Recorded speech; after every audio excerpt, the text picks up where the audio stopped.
Adam Gold Show on this Monday. Paul Ihander in for Adam today. News over the weekend that is still starting to soak in throughout the soccer world. The retirement of UNC head women's soccer coach Anson Dorrance, which has a lot more far-reaching implications beyond Carolina, but that's really where we have to start right now. Joining us on the Adam Gold Show is Steve Kirschner. He is the Senior Athletic Director of Communications at UNC. And Steve, when we talk about Dorrance, a man who's got a field named after him, a man who has coaching tree and player tree roots all across the soccer world, it's safe to say that this is a very seismic announcement being made by the only head coach in Carolina women's soccer history. I think it is, and I think it's kind of ironic that it came the same day or the day after that the Olympic women's soccer team won the gold medal in Paris, because I think Anson's impact doesn't just touch here in Chapel Hill or NCAA soccer. It really does go to the international game, to the U.S. women's national team. They've won 9 what I call world championships, either World Cups or Olympic titles. I think that 9 different titles since 1991.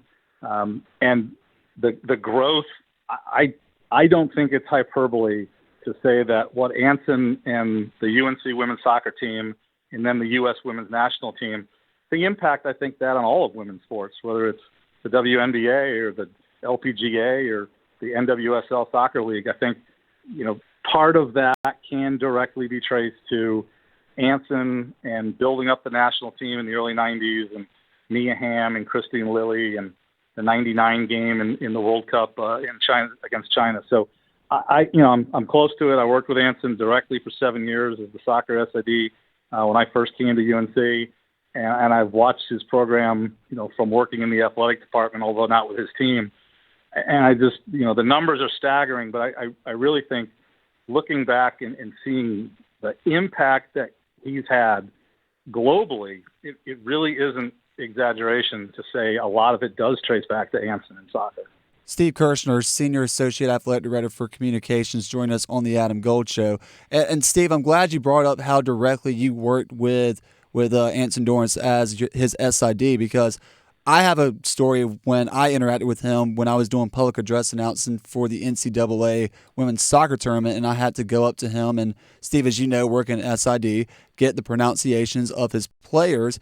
And at first you're sitting there thinking, I don't want to disrupt this well-known national champion coach and his pregame routine, but he was so nice and just very willing to sit down with me. What was just some of your interactions and your day-to-day responsibilities working with Dorrance? I came in and started with his program as an intern in 1988, and he was also the men's soccer team coach, and he was also the U.S. women's national team coach. He coached 3 major programs at the same time. And to me, he was, from the day I got there, I think the first time I met him was out at Finley Field at their first soccer practice. And I got here and walked up to him, and we talked. And from day one, I felt like I was part of his program. He was somebody that he would ask me questions, whether they were public relations or whatever, and he wanted my input from day one. And I always respected and appreciated that. And I just learned so much from Anson, just listening to Anson. I love listening to him talk and do interviews. He had a lot of opinions about women's athletics and how to coach women differently than coaching men. And some people didn't like that. Some of his own players didn't like that. But most of his players later on said, wow, that totally made sense. And, I do think part of his legacy is how competitive, how it became okay for women to be competitive. And that's something that's a little hard to say. It's a little controversial, but he believed that. And I think he built his program based on, we're going to be as competitive as a men's team. And, now today, that's not even questioned. You watch the Olympics, and nobody's questioning whether athletes are competitive and whether they have that same fire and drive as a men's team. That's non-existent. No one talks about that. And I think that is a big part of what Anson developed here as well. Steve Kirschner, UNC Senior Athletic Director of Communications, joining us here on the Adam Gold Show. I had the privilege of working with some of the tree, so to speak, coaches and former players. Carrie Ragor, former team captain for Carolina, went out west to start her coaching career in Oregon. But they had somewhat success trying to do what Anson did at North Carolina. How unique is his coaching style? How difficult is it to replicate at other levels because Carolina has been so dominant when it comes to the women's soccer scene? I don't think what he teaches or coaches is all that revolutionary or all that different and can't be replicated. I think part of it, though, is just him, the way he communicates with his team, the way they prepare. He and Damon Nahas, his top assistant, the way they train, as Anson calls it, the competitive cauldron that they create. He came up with these 10 core beliefs many, many years ago. And it's that kind of style. But I think it comes from the players trusting him. They trust him that he's going to develop them as people and as players, that he's going to develop a team over the years. I mean, they played in 31 Final Fours out of the 42 years that there was an NCAA tournament. And competition early, there were a pocket of maybe 5 or 6 schools that were really strong in women's soccer right from the get-go. And then over time, that list of 5 or 6 schools changed a little bit. It wasn't Colorado College. It wasn't Central Florida. It wasn't UMass. Some of the schools changed, but Carolina stayed the same. Well, what stayed the same? And that was Anson. And he developed over time, and he changed over time. And he talks about how he had to learn how to coach early on in his career and how he had to learn how to listen. And he changed over time, a lot like Coach Smith changed over time, because he patterned his training programs. He patterned how competitive. Coach Smith used to chart every single drill in practice, even layups. And Anson took that from Coach Smith.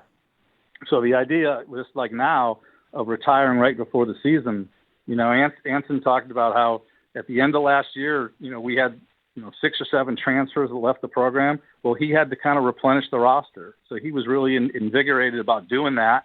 He was disappointed the way the season ended at BYU. He was invigorated about that. But then, this summer, he kind of realized, there's more to life than just coaching soccer.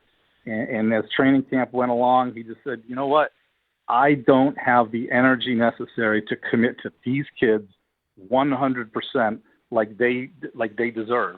And therefore, I've got a great staff right here, and it's time for me to step out, even though it's 5 or 6 days before the start of the season on Thursday. And I think he could have stayed, but I think he also understood that if I can't commit to them 100%, how can I look in the locker room and ask them to do the same for me? Steve Kirschner is joining us on the Adam Gold Show, and I appreciate the way he did it as far as kind of taking a page out of Dean Smith's book with his whole retirement process. I think that's just a good representation of the Carolina family. But, Steve, you mentioned some of the greatest sports players that Coach Dorrance had during the decades with his program, including, I got to give a shout out to Emily Fox and Crystal Dunn, member of the 2024 gold-winning U.S. Olympic soccer team. Just how much of an impact did he have on his players that he coached as far as recruiting and getting them to come to Chapel Hill and making UNC women's soccer a staple in college athletics? In 1988, we were at Clemson playing in the ACC men's soccer tournament because, remember, he coached both teams. And we were at dinner, and he pulled me aside, and he said, Kirsch, I'm recruiting these 3 players. And if we get one of them, we'll probably win 4 national championships in a row. If we get 2 of them, we may only get a loss or 2 the whole time, and we'll win 4 in a row. And if we get all 3, no one will beat us for 4 years. Well, the 3 players were Mia Hamm, Christine Lilly, and Julie Foudy. And Julie went to Stanford, but Lil and Hamm came here, obviously. And he was right. We won 4 straight national championships as part of a 9-year run where they won the national championship every year. And Mia and Christine became 2 of the greatest international players of all time. And Mia was like 2-time FIFA Player of the Year. Also with Christine, she played in more U.S. games than anybody. They were the core of that team that won the 96 Olympics, 91 World Cup, 96 Olympics, 99 World Cup in the Rose Bowl. And through time, I mean, I looked up the other day, 14 players. You talked about Emily and Crystal Dunn. They were the 13th and 14th Carolina players to win a gold medal in soccer, 21 gold medals total. And that doesn't count the silver and bronzes as well and the World Cups. But it's that, Cindy Parlow Cone is now the president of U.S. Soccer. There are a number of head coaches and assistant coaches out there across the country, not just in college, but in high school, in youth programs. that came through, as you said, the tree. So it's his impact, but it's also when people ask him to give away. One of our players asked him, "Would you please give me away at my wedding?" Things like that, and the relationships that Anson has built over the years, and that's why he said he's coached for 45 years. That he hates to step away from that, from getting to know the players and being there to support the players. And I think that's the part he's going to miss the most is that, bonding with, 30 to 40 kids, however many he has on the rosters. And I think that's something that I think the players will miss the most. Steve Kirschner, UNC Senior Athletic Director of Communications here on the Adam Gold Show, talking about the retirement of which he will address himself personally later today. Anson Dorrance from women's soccer at UNC. Do you think he's going to be comfortable with a statue or a plaque beyond just his name being on the field, Steve? I'm like, what's always tough in these cases, especially when you're talking about legends, and I think that's an appropriate term to talk about, someone who's left his mark certainly on the athletics community in Chapel Hill, certainly locally. But one of the toughest jobs always is to figure out who comes second, right? And that's a big, large shadow that's going to be looming over this program. Is it okay if we build a few more monuments before the next person comes in and takes over this team? It's hard because anytime a legendary coach steps away, that transition's always difficult. And whether it's the shadow that looms over, whatever, that's complicated. And every program, whether it was, John Wooden stepping away or Nick Saban stepping away or Coach Smith, Coach Williams here, Coach Krzyzewski, it's every school's different. Every school is in a different situation. Each coach feels different about how much they want to be around, how much they don't want to be around. Coach Smith wouldn't come to a game in the Smith Center unless it wasn't on TV. Well, most of the Carolina games were on TV. Well, the day that Sports Illustrated gave Coach Smith the Sportsman of the Year award, we were playing Cal, and Coach Smith came to the game, sat in his box in the first half. They gave him the Sports Illustrated Sportsman of the Year trophy at halftime, and then he went home and watched the second half on TV. Coach Wooden sat 3 rows behind the UCLA bench. Coach Smith or Coach Williams sits over in the corner by himself.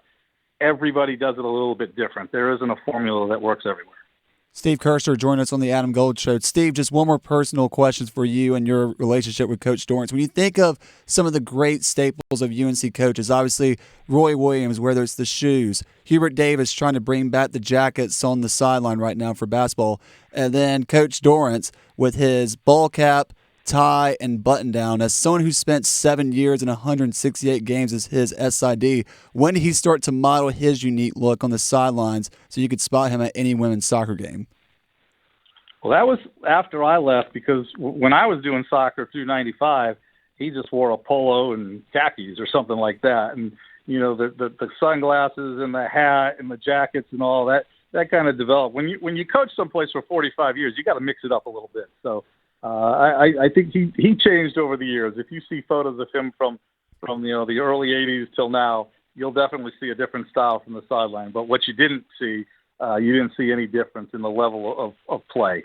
For them to be so successful for so long, even though they hadn't won a championship in 12 years, still played in 5 college cups and won ACC titles and put players on the Olympic team. And the impact is still really been strong. Steve Kirschner, UNC Senior Athletic Director of Communications. Appreciate the closer look at Anson. Sometimes we just look at accolades and we look at trophies and things like that, but it's always important to get to know the person as well. Steve, appreciate the insight. Thank you. Thanks for having me on. Appreciate it.